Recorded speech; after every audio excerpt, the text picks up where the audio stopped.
Hi everyone, my name is David House. My company is Budget Bath. I'm in Towson. This is our Ridgefield kitchen project. Hopefully you had a few minutes to look at our initial video.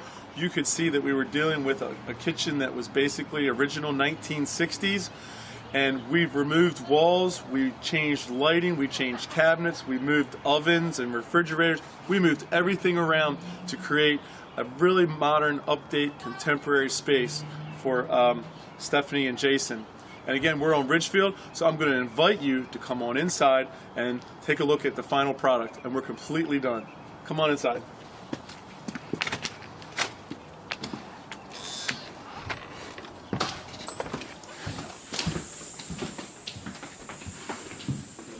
So here we are. This is an exciting moment for us and for our customer. You'll see from here, look at the floor. It's hard to imagine, but from here over is the old floor, and from here over is all brand new. This floor had originally a terracotta tile floor, and what's really impressive is you'll see that it's seamless. And the reason that it's seamless is because when we first came in and did our assessment, we recognized that this was white oak and not red oak, and that makes a huge difference. It's a minor detail, but something that comes from experience. That's why when they refinished the floors, the stains lined up exactly perfectly. So you can't really tell where the old floor is and the new floor is. Come over here, I'll show you something else. I'm going to move this chair, but guess what? It's hard to imagine, but there was actually a wall right where I'm standing. I think it was actually right here. And this was the former kitchen space. But again, let's take a look at the floor. Look how we toothed in, like this. We toothed in the new floor with the old floor here. You can tell, now I can tell as a carpenter, I can see where we did it. I can see the old and the new.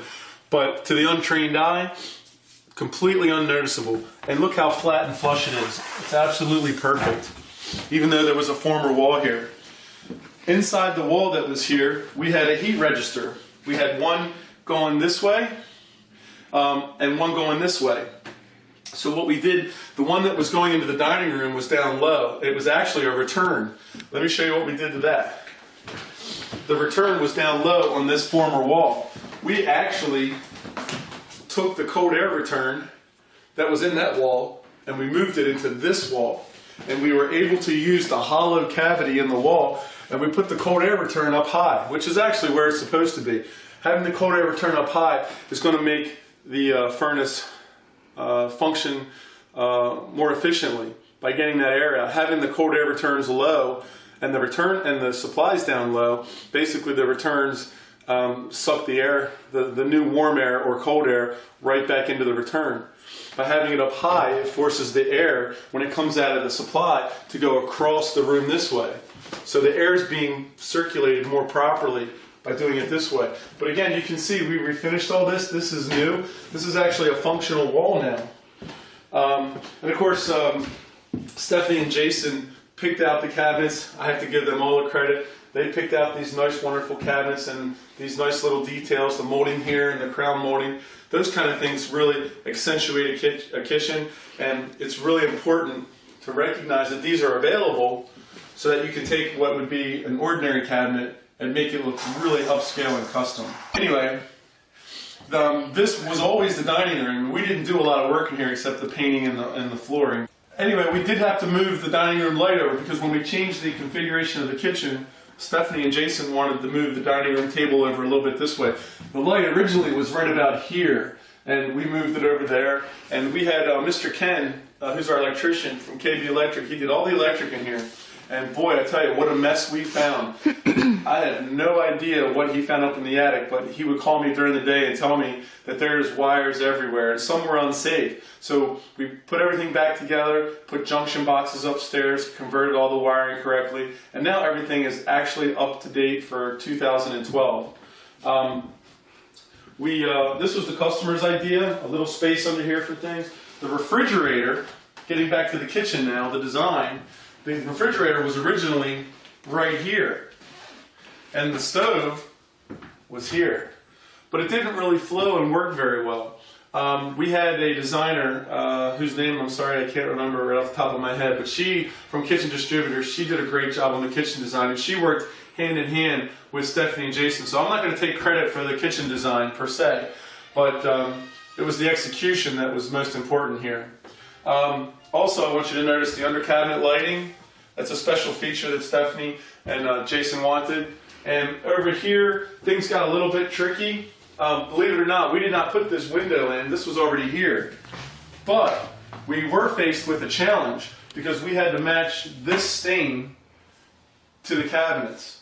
And you can see we did a great job. And we actually made this molding. We actually took a piece of baseboard and then another piece of trim. And this is actually a two-piece molding here that we created for the customer to finish the edge of this. This is a new oven that the customer ordered. We had to install a new gas line over here. We were lucky to find that there was already one below the floor that no one had utilized. So we basically tapped into that existing service. We added recessed lights, and honestly, during doing the electrical in the kitchen, we actually worked hand in hand placing the lights in certain spots to create the lighting effect that we now have. And actually, it's just really, really perfect.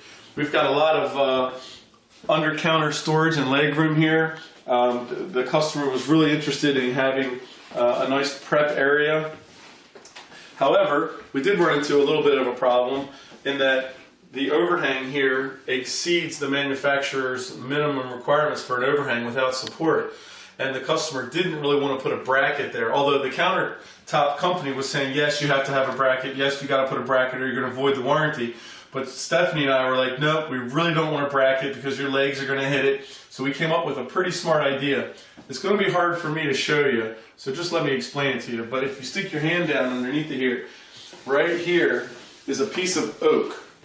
I took a piece of oak 1x, and that piece of oak goes all the way through here, all the way through the top, hidden underneath. It's just a clever way to add support, and as you can see, this countertop is rock solid. So I think the thing that I really want to impress upon anyone who's watching this video is the guys that work here at Budget Bath have such an open mind, and we're all so creative, and we run into problems all the time, like every day. There's a big problem here, there's a big problem here, but it doesn't really stop our momentum. We work together, we discuss ideas and options, and we ultimately always come up with the perfect solution that's going to be in the best interest for the customer.